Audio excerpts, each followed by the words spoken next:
Hello everyone, welcome to sleepy classes. कैसे हैं आप लोग? होपफुली अच्छे होंगे। तो आज अपने इंडियन पॉलिटी सीरीज़ में, जिसमें हम लोग कवर कर रहे हैं कॉन्स्टिट्यूशन थ्रू आर्टिकल्स, इसमें हम लोग क्या कवर कर रहे थे अभी? पार्ट 3 ऑफ इंडियन कॉन्स्टिट्यूशन, जो कि है कहाँ से कहाँ तक, आर्टिकल 12 से लेके आर्टिकल 35 में। अब आर्टिकल 12 और 13 को हमने स्टार्टिंग में देखा था। बेसिकली वो इस पार्ट को एड्रेस करते हैं पार्ट 3 में। जैसे कि आर्टिकल 12 में ये डिफाइंड था कि स्टेट क्या होता है, जो हम लोग सारे पूरे पार्ट 3 में यूज़ करने वाले हैं स्टेट, वो जो है आर्टिकल 12 में डिफाइंड था। आर्टिकल 13 जो था, it was about judicial review, कि अगर कोई भी लॉ बनाया जाता है जो कि इन्फ्रिंजमेंट करता है फंडामेंटल राइट्स जो दिया हुआ है आपको पार्ट 3 में, तो उसको supreme court through judicial review जो है वो नल एंड वॉइड डिक्लेयर कर सकती है। ठीक है, तो ये सारी चीज़ आपको आर्टिकल 12 एंड आर्टिकल 13 में था। इसके बाद आपको पता है हम लोग 6 फंडामेंटल राइट्स पढ़ रहे थे। Right to equality, right to freedom, right against exploitation, right to freedom of religion, और इसमें हमने ऑलरेडी ये 4 राइट्स जो है वो कवर कर लिया है। और इसके बाद जो 2 बच जाते हैं, जिसको आज हम लोग कवर करने वाले हैं, वो है कल्चरल एंड एजुकेशनल राइट्स, जो कि आपका आर्टिकल 29 और 30 में है। और इसके बाद आपका राइट टू कॉन्स्टिट्यूशनल रेमेडीज़ है, आर्टिकल 32 बेसिकली। और इसके बाद जो आर्टिकल 33 और 34 है, ये बहुत छोटे आर्टिकल्स हैं, लेकिन इसको भी कवर करेंगे क्योंकि यहाँ से भी आपके क्वेश्चंस आता है। इसके अलावा आपको पता है आर्टिकल 31A, बी और सी, ये तीनों भी काफ़ी ज़्यादा इंपॉर्टेंट है। ठीक है, अब इसमें है, ये थोड़ा सा डिटेल्ड लेक्चर होगा, इसको हम लोग नेक्स्ट लेक्चर में कवर करेंगे 31A, बी, सी को। ये बेसिकली क्या है कि ये इस पार्ट का जो ये पार्ट है, ये थोड़ा कंटेंशियस इश्यूज़ है। यहाँ पर हमेशा टसल चलता है, इसके क्लैरिटी के बारे में हमेशा कन्फ्यूजन रहता है। तो इसको हम लोग अच्छे से करेंगे 31A, बी और सी को। इसके अलावा जो हमने देखा कि जो आर्टिकल 32 है, जो कॉन्स्टिट्यूशनल रेमेडीज, जिसके अंदर रिट ज्यूरिसडिक्शन आता है, तो हम लोग अभी आर्टिकल पढ़ेंगे, क्योंकि पता है हमारे चैनल पे आपको जो है रिट ज्यूरिसडिक्शन अगर आप सर्च करेंगे तो आपको एक वीडियो मिल जाएगा जिसमें हमने सारे रिट्स को डिस्कस किया है, चाहे वो हेबियस कॉर्पस हो, सर्चुआरी हो, प्रोहिबिशन क्या हो, वो सारे उसमें डिस्कस्ड हैं। तो हम लोग रिट्स को बहुत डिस्कस नहीं करेंगे कि किस रिट में क्या होता है या वो किस पे एप्लीकेबल होता है। इसके रिलेटेड एक हमारे यहाँ जो हमारे चैनल पे एक डिटेल वीडियो है, उसको आप देख सकते हैं। लेकिन नेक्स्ट वीडियो में हम लोग आर्टिकल 32, 33, 34 सब के बारे में देखेंगे कि ये आर्टिकल्स में दिया हुआ क्या है, क्योंकि इस पर बेस्ड आपसे फैक्चुअल क्वेश्चंस पूछे जा सकते हैं। ठीक है, तो चलिए आज हम लोग स्टार्ट करते हैं। ऑलरेडी 4 फंडामेंटल राइट्स हमने कवर कर लिया है। Right to equality, right to freedom, right against exploitation और right to freedom of religion.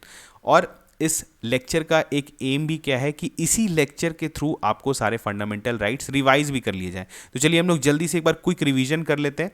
इस पार्ट को चाहे तो आप स्किप भी कर सकते हैं, आप वीडियो के आगे भी जा सकते हैं, लेकिन जो भी इस सीरीज़ को रिलीजियसली फॉलो करें, आपको पता है यहाँ हमारा एम क्या है कि इस वीडियो के थ्रू ही हम सारे आर्टिकल्स को याद कर लें, कि आपको आगे चल के कभी मुश्किल नहीं हो।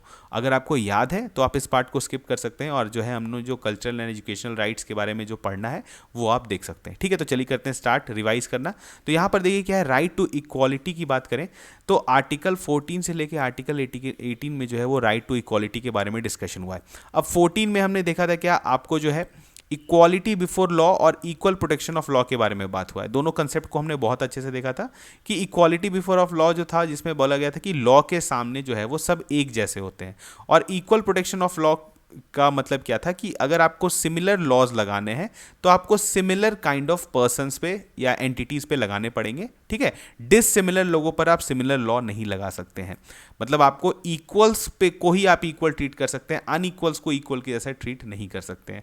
यहाँ पर basically this was a progressive concept. ये बोला गया था कि अगर कोई, आप बोल सकते हैं, डिसएडवांटेजियस पोजीशन पे है, और अगर आप उस पर सेम लॉ अप्लाई करें जो कि आप एक एडवांटेजियस पोजीशन में रहने वाले पर्सन या एंटिटी पे लगा रहे हैं, तो ये जो है ये इक्वल प्रोटेक्शन ऑफ लॉ को वॉयलेट करता है। और हमारे कॉन्स्टिट्यूशन में ईपीएल के कंसेप्ट को भी बहुत महत्व दिया गया है। ठीक है, चलिए उसके बाद आर्टिकल 14 में के बाद हमने पढ़ा था आर्टिकल 15, जो कि सबसे बड़ा था राइट अगेंस्ट डिस्क्रिमिनेशन, जिसमें किसी भी तरह का डिस्क्रिमिनेशन आपको है सिर्फ सोली बेस्ड ऑन, आपको पता है RRCSP क्या था बताइए, religion, race, caste, sex and place of birth पे बेस्ड जो है आप पे डिस्क्रिमिनेशन नहीं किया जा सकता है। और फिर हमने इसमें देखा था कि आर्टिकल 15(3) क्लॉज 3 में आपको क्या था, कुछ इनेबलिंग क्लॉज थे कि सरकार जो है वो पॉजिटिव डिस्क्रिमिनेशन कर सकता है। ठीक है, इन मैटर ऑफ चिल्ड्रन और विमेन हमने देखा था, और इन मैटर्स ऑफ बैकवर्ड क्लासेस। ठीक है, तो इनके लिए जो है कुछ प्रोविजंस गवर्नमेंट कर सकती है, तो उसको हम लोग डिस्क्रिमिनेशन नहीं बोलेंगे, क्योंकि ये पॉजिटिव डिस्क्रिमिनेशन है और एक तरह से जो है ये पूरे सोसाइटी के अपलिफ्टमेंट के लिए की दिया जाता है। तो ये जो है आपको खुद ब खुद फंडामेंटल राइट में ही दे दिया गया है कि स्टेट को ये पावर है कि कुछ सर्टेन प्रबंध कर सकती है फॉर, आप बोल सकते हैं, women, children and backward classes. ठीक है, तो ये सारी चीज़ हमने देखा था आर्टिकल 15 में। उसके बाद आर्टिकल 16 में क्या था, आपको स्टेट डिस्क्रिमिनेट नहीं कर सकती है इन मैटर्स ऑफ पब्लिक एम्प्लॉयमेंट। हमने देखा था पब्लिक सरकारी नौकरी के केस में आपके अगेंस्ट डिस्क्रिमिनेशन नहीं किया जा सकता है। वही आर आपको पता है, प्लेस ऑफ बर्थ, ठीक है, ये सारे एंड रेसिडेंस हमने देखा था। अब लेकिन यहाँ पर बात क्या था कि आर्टिकल 16 के अगेंस्ट, मतलब इसमें अगेन एक इनेबलिंग क्लॉज था जिसमें स्टेट को ये पावर दिया गया था कि सर्टेन सीट्स जो है वो रिजर्व कर सकता है for backward classes of people. ठीक है, तो ये जो है अगेन यहाँ पर भी आर्टिकल 16 एंड आर्टिकल 15 दोनों जगह डिस्क्रिमिनेशन को रोका जा रहा है, लेकिन यहाँ पर स्टेट को ये पावर दिया जा रहा है कि वो पॉजिटिव डिस्क्रिमिनेशन जो है वो कर सकती है और कुछ स्पेशल प्रोविजंस जो है वो बना सकती है, उसको हम लोग डिस्क्रिमिनेशन नहीं बोलेंगे फॉर आपके बैकवर्ड क्लासेस। ठीक है, तो ये सारी चीज़ हमने देखा आर्टिकल 14, 15 और 16 में। उसके बाद हमने देखा था इसमें क्या, जल्दी से बताइए, आर्टिकल 16 के बाद 17 और 18 जो था काफ़ी छोटा आर्टिकल था।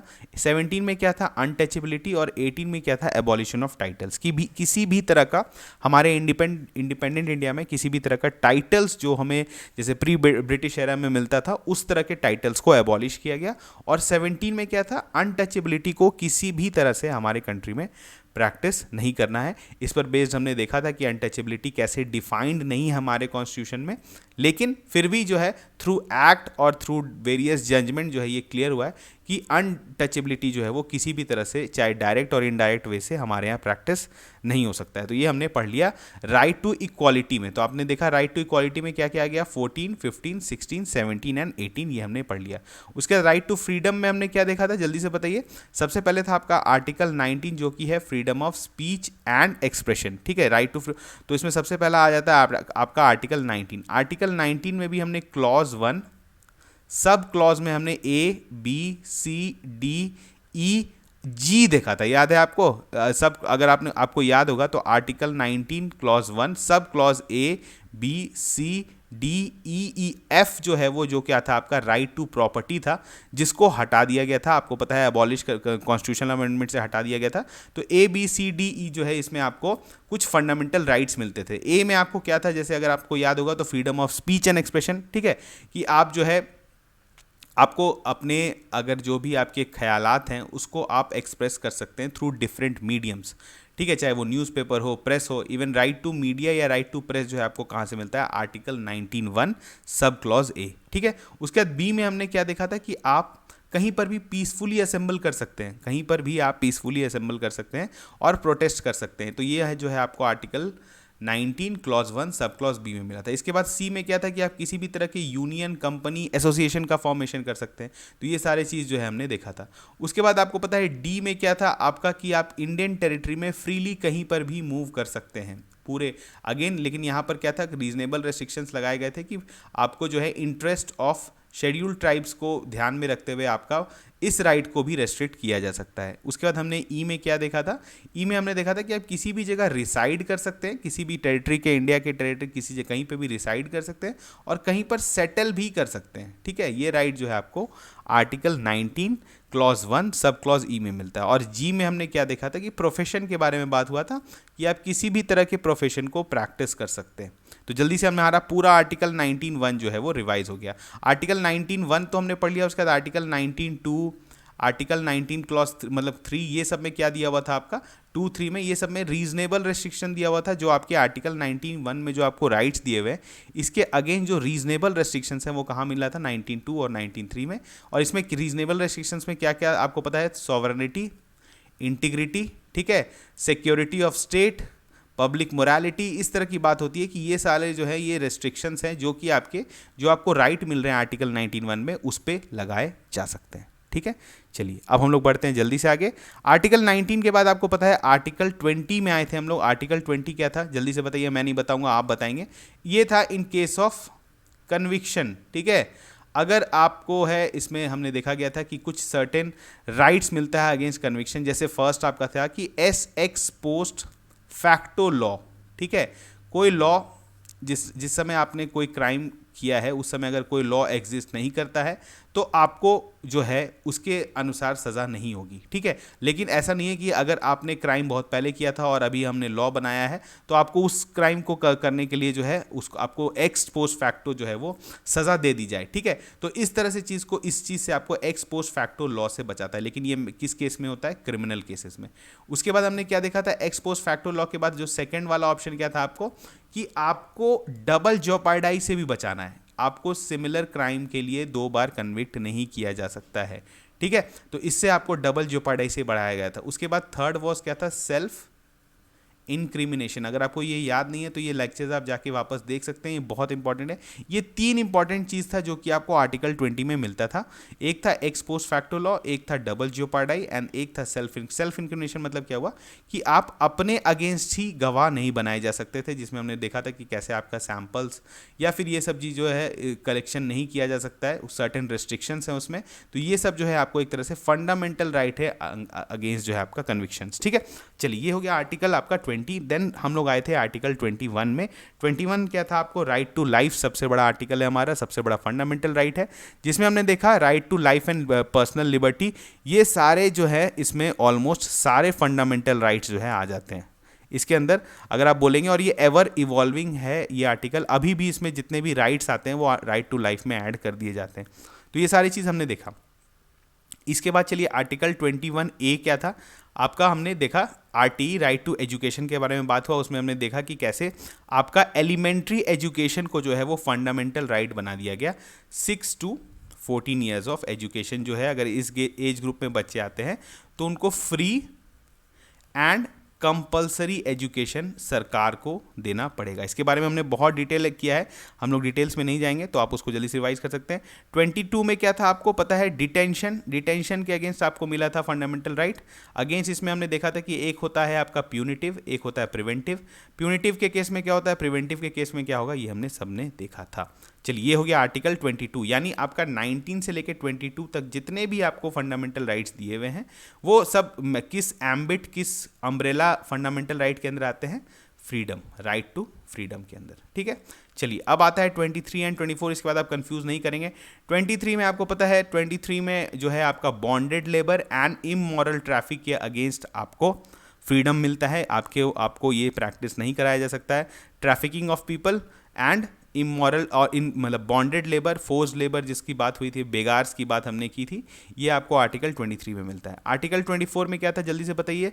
आपका चाइल्ड लेबर के अगेंस्ट जो है वो राइट मिलता है कि चाइल्ड लेबर प्रैक्टिस नहीं किया जा सकता है। उसमें भी हमने डिटेल में सारी चीज़ों को देखा था। तो ये हो गया राइट टू एक्सप्लॉयटेशन के अंदर क्या गया हो गया आपका आर्टिकल 23 एंड आर्टिकल 24। उसके बाद हमने लास्ट क्लास में पढ़ा right to freedom of religion. अब right to freedom of religion में क्या था आपको पता है? यहाँ पर हमने पढ़ा 25, 26, 27 एंड 28। जल्दी बताइए, आर्टिकल 25 में क्या था? ये basically personal freedom of religion था कि आपको कन्फेस, तीन चीज़ से याद करना है, CPP। जैसे हमने याद करते हैं ना, ऐसे याद करेंगे तो आप बिल्कुल याद आएगा। सी से क्या है आपका कि आप जो है कॉन्शियंस, आपका रिलीजियस कॉन्शियंस क्या है, वो आपको फ्रीडम मिला है कि आप उसको डिटरमाइन कर सकते हैं खुद से खुद। आपका रिलेशन गॉड के साथ कैसा होगा ये आप खुद डिटरमाइन करेंगे। CP क्या है आपका पता है? प्रैक्टिस, ठीक है। उसके बाद पहला है आपका प्रोफेस, उसके बाद आपका प्रैक्टिस एंड देन प्रोपगेट। ये सारे चीज़ जो है आपको CPP के अंदर मिलता है और ये आपको किसके अंदर आता है? आर्टिकल 25।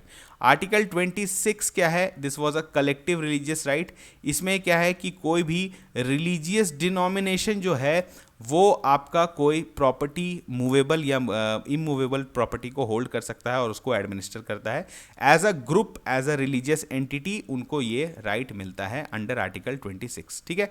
27 में क्या था कि पेमेंट ऑफ टैक्सेस से आपको बचाया जाता है, किसी भी तरह का रिलीजियस टैक्स आपको नहीं देना है, इससे आपको आर्टिकल 27 बचाता है। और आर्टिकल 28 क्या था आपको कि आपको रिलीजियस इंस्ट्रक्शंस अगर आप कहीं किसी और एजुकेशनल इंस्टीट्यूशन में पढ़ रहे हैं तो डिपेंड करेगा कि कैटेगरी ऑफ एजुकेशनल इंस्टीट्यूशन हमने पढ़ा था कि एक तो एडमिनिस्टर्ड, ठीक है, एडमिनिस्टर्ड, और जो था मैनेज्ड बाय गवर्नमेंट, तो उसमें किसी भी तरह का रिलीजियस इंस्ट्रक्शन जो है वो अलाउड नहीं है। अगेन बहुत डिटेल में हम लोग नहीं जा रहे हैं, आप जाके आर्टिकल 28 जो हमने देखा है लास्ट लेक्चर उसमें देख सकते हैं।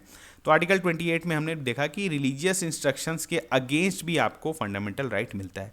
अब ये सारी चीज़ हमने देख लिया है, right to equality, right to freedom, right against exploitation और right to freedom of religion. आज जो है कल्चरल एंड एजुकेशनल राइट देखना है, ठीक है। तो चलिए देखते हैं आर्टिकल 29 एंड 30।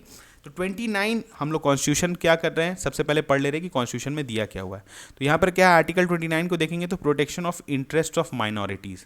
यहाँ पर क्या है कि एनी सेक्शन ऑफ, यहाँ पर वर्ड्स का ध्यान देखिए, any section of citizens residing in the territory of India or any part thereof having a distinct language, script or culture of its own shall have the right to conserve the same। ये बोला जा रहा है कि कोई भी section of citizen अगर Indian territory हमने डिफाइन किया था, आपको पता है इंडियन टेरिटरी, अगर जिसमें टेरिटरी क्या होता है, territory of state, territory of UT, ठीक है, या फिर कोई फ्यूचर में कोई टेरिटरी जो इंडिया एक्वायर करता है, तो वो कंसेप्ट जो है आपने देखा था।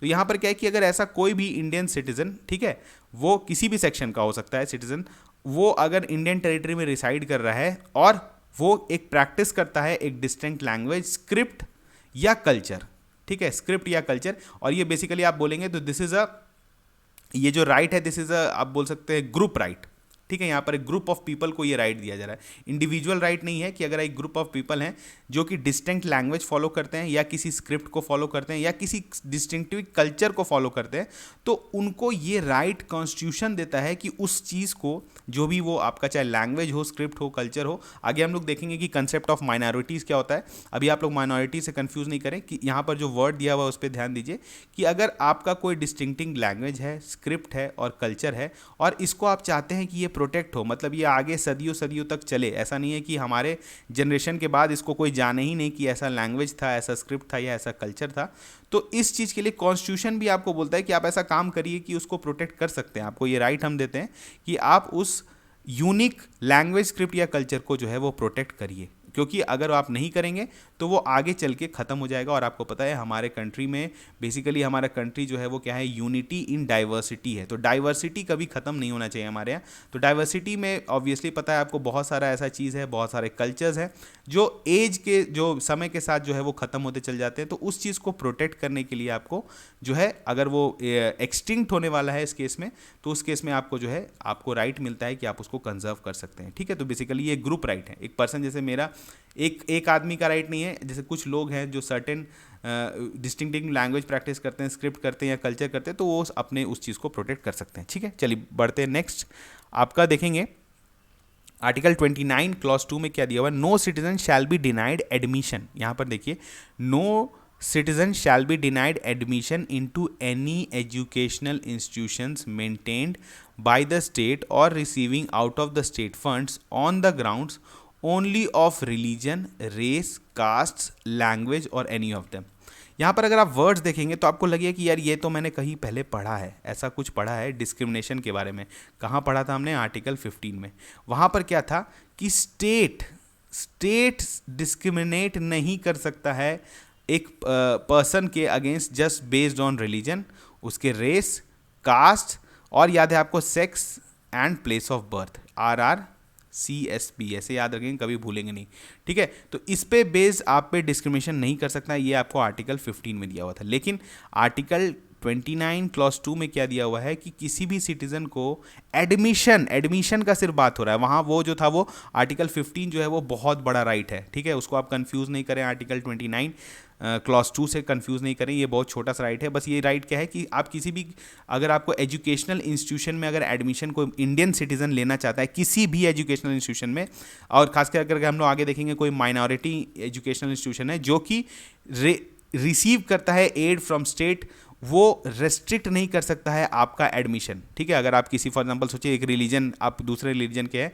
और आप किसी दूसरे रिलीजियस इंस्टीट्यूशन में जो कि एडेड, जो रिसीव कर रहा है स्टेट के द्वारा एड फंड या रेगुलेटेड है, तो आप जाए और एडमिशन लेने जाए तो वो ऐसा नहीं बोलेगा कि नहीं आप मेरे जो है रिलीजन के नहीं है या मेरे रेस के नहीं है या मेरे कास्ट के नहीं है, तो आप जो है ऐसा नहीं है कि मेरे एडमिशन ले सकते हैं। तो ये चीज़ अलाउड नहीं है। तो ये आप अगेन आपका क्या है, this is a personal fundamental right. एक पर्सन को दिया गया है कि आपको इस तरह का डिस्क्रिमिनेशन फेस करने को नहीं मिलेगा। आप जाके किसी भी एजुकेशनल इंस्टीट्यूशन जो कि एक जनरली माइनॉरिटी के द्वारा जो है होल्ड किया गया है, मैनेज किया जाए वहाँ पर, और अगर वो एड रिसीव करता है स्टेट से, तो वहाँ पर जाके आपको ईजिली एडमिशन मिल सकता है। इसमें बहुत सारे केसेस हैं, उसमें हम लोग नहीं जा रहे, लेकिन आपको पता होना चाहिए कि आर्टिकल 29 क्लॉज 1 में क्या है, जल्दी से बताइए। क्विक रिवीजन, हमेशा हम लोग क्विक रिवीजन करते हैं। आर्टिकल 29(1) में क्या है कि आप अगर माइनॉरिटी हैं, माइनॉरिटी ग्रुप हैं एक, तो आपको अगर कोई चीज़ जो है अपना प्रोटेक्ट करना है, कंजर्व करना है, तो वो आप कर सकते हैं। आर्टिकल 29 क्लॉज 2 में क्या है कि अगर आप एज अ पर्सन किसी भी रिलीजन, रेस, कास्ट को बिलोंग करते हैं और अगर आप किसी एजुकेशनल इंस्टीट्यूशन में गए हैं जो कि एक पर्टिकुलर कम्युनिटी के द्वारा चलाया जाता है, लेकिन उन लोग एड रिसीव करते हैं स्टेट के द्वारा रेगुलेटेड है, तो उस ऑर्गेनाइजेशन में आप जाके एडमिशन ले सकते हैं। वो ऑर्गेनाइजेशन ये नहीं डिनाई कर सकता है कि आप मेरे रिलीजन के नहीं हैं, या रेस के नहीं है, या कास्ट के नहीं है, ठीक है, या एनी ऑफ देम। चलिए बढ़ते हैं आगे। ये तो हो गया आर्टिकल 29। देखिए अब आर्टिकल 29 के बारे में अगर हम लोग बात करें तो वो आपको ये राइट देता है कि आप जो है प्रोटेक्ट कर सकते हैं, लेकिन अब अगर प्रोटेक्ट कैसे करेंगे, तो ये चीज़ आपको आर्टिकल 30 में दिया हुआ है। बेसिकली अगर आपको पता है कि किसी भी डिस्टिंक्टिव कल्चर, रिलीजन या इसी तरह की चीज़ को अगर आपको प्रोटेक्ट करना है, लैंग्वेज, स्क्रिप्ट, तो होता क्या है कि मैक्सिमम लोगों को ये चीज़ सिखा दीजिए। अगर आप इन मैक्सिमम जितने भी लोग हैं या फॉलोअर हैं कुछ पर्टिकुलर रिलीजन के, या फिर कोई पर्टिकुलर कल्चर को फॉलो करते हैं, तो जितने भी लोग हैं उस कल्चर के या फिर बाकी लोग भी, तो उनको बता दीजिए कि इस कल्चर में क्या है। ये आप कैसे कर सकते हैं? Through education. अगर आप उन लोगों को एडुकेट कर दें उसमें, जैसे एक लैंग्वेज है, सोचिए, जो कि बहुत बस 2 लोग बोलते हैं या 3 लोग बोलते हैं, अब उसके बाद ख़त्म हो जाएगा वो लैंग्वेज अगर वो लोग मर जाएंगे तो उस केस में क्या है कि मैक्सिमम लोगों को वो लैंग्वेज सिखा दीजिए। अगर वो मैक्सिमम लोग उस लैंग्वेज को जान जाएंगे तो ऑब्वियसली वो फिर वो लैंग्वेज आपका कैरी फॉरवर्ड होगा आगे जनरेशन्स में। तो यही काम जो है आपको आर्टिकल 30 में दिया गया है, यही राइट दिया गया है, right of minorities to establish and administer educational institution. अगर आप कोई माइनॉरिटी है, माइनॉरिटी अगेन हम लोग आगे देखेंगे कि हमारे कंट्री में माइनॉरिटीज़ कैसे आप डिसाइड करेंगे कौन माइनॉरिटी, मैं हूँ, आप हो, ठीक है, आप हैं, क्या चीज़ पे बेस्ड होगा कि माइनॉरिटीज़ आप हैं, ठीक है। तो ये सारी चीज़ हम लोग आगे देखेंगे। पहले देख लेते हैं कि इसमें क्या है। आर्टिकल 30 में आपको दिया गया है कि माइनॉरिटीज़ को ये राइट दिया है कि वो स्टैब्लिश करे एडमिनिस्टर एजुकेशनल इंस्टीट्यूशन। इसमें पहला क्या है, आर्टिकल 30 क्लॉज 1 में all minorities whether based on religion और language shall have the right to establish and administer educational institutions of their choice. यहाँ पर आपको क्लियरली कट बोला गया है कि माइनॉरिटीज़ जो है वो जनरली 2 तरीके के होते हैं, एक है आपका linguistic and then is religion, ठीक है। लिंग्विस्टिक माइनॉरिटीज़ हमारे कंट्री में क्यों है आपको पता है? क्योंकि हमारे यहाँ स्टेट का जो आपका रीऑर्गेनाइजेशन हुआ है वो मैक्सिमम लिंग्विस्टिक बेसिस पे हुआ है, ठीक है। भले बोला नहीं जाता है लेकिन मैक्सिमम केस में जो है वो लिंग्विस्टिक स्टेट आपको जो है उसके बेस पर जो है, और एडमिनिस्ट्रेटिव ईज़ के लिए जो है लिंग्विस्टिक बेसिस पर आपको स्टेट का डिवीजन हुआ है, रीऑर्गेनाइजेशन हुआ है। तो इसी कारण जो माइनॉरिटीज़ का डेफिनेशन है, आगे हम लोग देखेंगे, टीएम पाई केस है, बहुत इंपॉर्टेंट केस है, उसमें ये बोला गया है कि स्टेट वाइज आप माइनॉरिटी डिसाइड करिए कि वो अगर उस स्टेट में कोई पर्टिकुलर लैंग्वेज अगर कम बोली जाती है तो वहाँ पर वो लिंग्विस्टिक माइनॉरिटी हो जाएगा, ठीक है। ये सुप्रीम कोर्ट का जजमेंट है, 11 जज जजमेंट है ये। इसमें ये बोला गया है कि जनरली यही प्रिंसिपल फॉलो किया जाएगा, ठीक है। तो अब देखिए यहाँ पर हो गया। अब आर्टिकल यहाँ पर मैं देखा, उसका देखिए 1 क्या है, in making any law providing for the compulsory acquisition of property of an educational institutions, erase कर लेते हैं हम लोग यहाँ पर, क्लियरली आपको दिखेगा, establish and administered by a minority, कोई माइनॉरिटी अगर कोई एजुकेशनल इंस्टीट्यूशन का एस्टैब्लिशमेंट किया है, referred to in clause 1, the state shall ensure that the amount fixed by or determined under such law for the acquisition of such property is such as would not restrict or abrogate the right guaranteed under the clause। इतने बड़े sentence का मतलब आपको बता देते हैं कि अगर कोई माइनॉरिटी ऑर्गेनाइजेशन या कोई भी माइनॉरिटी कोई एजुकेशनल इंस्टीट्यूशंस अगर उन्होंने सेटअप किया है, ठीक है। चलिए मानते हैं कि एग्जांपल से आपको बताते हैं कि एक यहाँ से एक रोड जाता है, यहाँ पर माइनॉरिटी का एक एजुकेशनल ऑर्गेनाइजेशन या इंस्टीट्यूट है। अब क्या हो रहा है कि इस रोड का चौड़ीकरण होने वाला है, ठीक है, ये रोड बड़ा होने वाला है, तो ये वाला लैंड एक्वायर करना है। ये वाला लैंड अगर मुझे एक्वायर करना है तो अब यहाँ से रोड गुजरेगा, तो अब रोड गुजरेगा तो आपको पता है जब भी कोई कंपलसरी एक्विजिशन होता है लैंड का तो उस केस में कंपनसेशन दिया जाता है लोगों को, ठीक है। तो अगर ये ऑर्गेनाइजेशन का स्कूल फॉर एग्जांपल यहाँ पर आ रहा है इस लैंड को, तो सरकार जब भी इसको कंपनसेशन देगी तो वो डिस्क्रिमिनेट नहीं करेगी कि आप एजुकेशनल ऑर्गेनाइजेशन हैं, आप एक माइनॉरिटी एजुकेशनल ऑर्गेनाइजेशन है, तो ऐसा नहीं है कि आपको कुछ भी पैसा दे देगी, उसके लिए वो उस लॉ में, जिस लॉ से वो जो है आपको लिया जा रहा है वो लैंड, उस लॉ में जितना भी प्रिस्क्राइब्ड पैसा है या किसी बाकी को आप कितना पैसा देंगे, सेम पैसा आप जो है एक रिलीजियस, और जो रिलीजियस या बोलिए माइनॉरिटी ड्रिवन कोई एजुकेशनल ऑर्गेनाइजेशन है उसको देंगे। ठीक है, तो आप डिस्क्रिमिनेट नहीं करेंगे, ये क्लियर कट आपको दिया हुआ है कॉन्स्टिट्यूशन में आर्टिकल 30 में। ठीक है, 31 क्लॉज 1A में। अब देखते हैं 32 में क्या है। The state shall not, in granting aid to educational institutions, discriminate against any educational institution on the ground that it is under the management of a minority। यहाँ पर क्या है कि अगर स्टेट एड देता है, ठीक है, बांटता है एड की सारे एजुकेशनल इंस्टीट्यूशंस को देते हैं, तो वो डिस्क्रिमिनेट नहीं करेगा कि ये जो है किसी पर्टिकुलर बोल सकते हैं माइनॉरिटी के द्वारा चलाया जा रहा है। ठीक है, ऐसा नहीं है, ये डिस्क्रिमिनेट नहीं कर सकता, उसको भी उतना ही एड देना पड़ेगा। ठीक है, यहाँ पर भी एक तरह से बोल सकते हैं इक्वालिटी का बात आ रहा है कि अगर स्टेट के सामने सारे इक्वल होने चाहिए, अगर वो एड दे रहा है तो वो डिस्क्रिमिनेट नहीं करेगा कि वो किसी के द्वारा, माइनॉरिटी के द्वारा वो मैनेज किया गया ऑर्गेनाइजेशन है तो उसको कम पैसा देते हैं। ठीक है, तो यही हो गया आर्टिकल 30। अब देखिए इंपॉर्टेंट क्या है, हमने आपको बोला कि सुप्रीम कोर्ट का बहुत इंपॉर्टेंट 11 जज का बेंच जजमेंट आया था किस केस में, TMA पाई केस। ठीक है, इसमें बोला गया, इसमें इन्होंने सुप्रीम कोर्ट ने बहुत अच्छा बात बोला है, जिसको फर्दर जो भी आपका राइट ऑफ माइनॉरिटीज़ रिलेटेड है उसमें हम लोग देखते हैं। ठीक है, इसमें भी फर्दर और भी केसेस हुए हैं और रीसेंट जजमेंट भी आए हैं, तो उसको हम लोग लेटर ऑन किसी लेक्चर में कवर करेंगे, क्योंकि ये आपको पता है this is a more of a factual lecture. यहाँ पर हम लोग स्टेट PCS ओरिएंटेड कर रहे हैं, बहुत ज़्यादा हम लोग डिटेल में नहीं जाएंगे। तो यहाँ पर क्या है कि इसमें इन्होंने बताया कि माइनॉरिटीज़ जो है वो जनरली आपके स्टेट के पर्सपेक्टिव में होने चाहिए, क्योंकि स्टेट में हो सकता है किसी स्टेट में कोई रिलीजन वाले, कोई पर्टिकुलर रिलीजन को फॉलो करने वाले लोग कम हैं। जैसे आपको नागालैंड का एग्जांपल दें तो नागालैंड में क्या है कि आपको पता है वहाँ पर हिंदूज जो है वो माइनॉरिटीज़ में, जो हिंदू रिलीजन फॉलो करते हैं वो माइनॉरिटीज़ में है। ठीक है, ऐसा बहुत सारा स्टेट है जहाँ पे लिंग्विस्टिक माइनॉरिटीज़ भी हैं, कोई पर्टिकुलर लैंग्वेज के लोग जो है वो, ऑब्वियसली आपको पता है स्टेट लैंग्वेज ज़्यादा बोलते हैं लोग, जो भी स्टेट में आप रहेंगे। तो ये सारी चीज़ जो है किस के बेसिस पे डिसाइड होना चाहिए आपका, स्टेट वाइज। ये TMA पाई केस में बोला गया था। लेकिन हमारे जो कंट्री में है, जो आपको पता है क्या आपको है, जो नेशनल कमीशन जो सेट किया गया, जिसको स्टैट्यूटरी स्टेटस भी दे दिया गया फॉर माइनॉरिटीज़, तो वो जो है रिलीजियस माइनॉरिटीज़ को जो है कैसे वही एड्रेस करते हैं, अपने एक्ट में जो लिख देते हैं वही रिलीजियस माइनॉरिटी होता है, वही रिलीजियस कम्युनिटी होता है, जिसमें रिसेंटली 2014 में जैन्स को भी आपको माइनॉरिटी कम्युनिटी के जैसा जो है रिकॉग्नाइज किया गया। तो अभी पूरी तरह से सेंटर के हाथ में है ये। ठीक है, लेकिन इसमें सुप्रीम कोर्ट का जजमेंट ये रहा है और इसी को मैक्सिमम केस में फॉलो किया जाता है कि जो आपके माइनॉरिटीज़ हैं वो स्टेट लेवल पे डिसाइड होने चाहिए। अब यहाँ पर एक इंपॉर्टेंट है, देखिए आर्टिकल 29 का भी फर्दर इंटरप्रिटेशन हुआ है। अगर आप यहाँ पर पढ़ेंगे एनी सेक्शन ऑफ सिटीजन, तो ये आर्टिकल 29 जो है ये सिर्फ और सिर्फ माइनॉरिटीज़ को नहीं मिलता है। माइनॉरिटीज़ कौन, लिंग्विस्टिक और रिलीजियस माइनॉरिटी, इन दोनों को नहीं मिलता है, ये ऑल सेक्शन ऑफ सिटीजन को मिलता है। मतलब अगर कोई मेजॉरिटी वाले कोई अगर कम्युनिटी है, या फिर मेजॉरिटी आप छोड़िए, कोई भी कम्युनिटी हो, ठीक है, किसी भी तरह का हो, उसको अगर अपना डिस्टिंक्टिव लैंग्वेज, स्क्रिप्ट या कल्चर को प्रोटेक्ट करना है तो उसको वो करने के लिए कुछ भी कर सकता है। ठीक है, कुछ भी मतलब कि जो ऑब्वियसली ऐसा नहीं हो कि जो पब्लिक ऑर्डर, मोरालिटी, अगेन वो सब रीजनेबल रेस्ट्रिक्शंस हमेशा रहते हैं। अब इसका जैसे एग्जांपल है, सोचिए कि अगर कोई पर्टिकुलर कम्युनिटी के लोग हैं और कहीं इलेक्शन में कोई एक नेता है जो खड़ा हुआ है उस कम्युनिटी को रिप्रेजेंट कर रहा है, तो बोले कि अगर मैं इस पावर में आ जाता हूँ तो मैं इस लैंग्वेज को प्रोटेक्ट करने के लिए या इस कल्चर को प्रोटेक्ट करने के लिए कुछ काम करूँगा।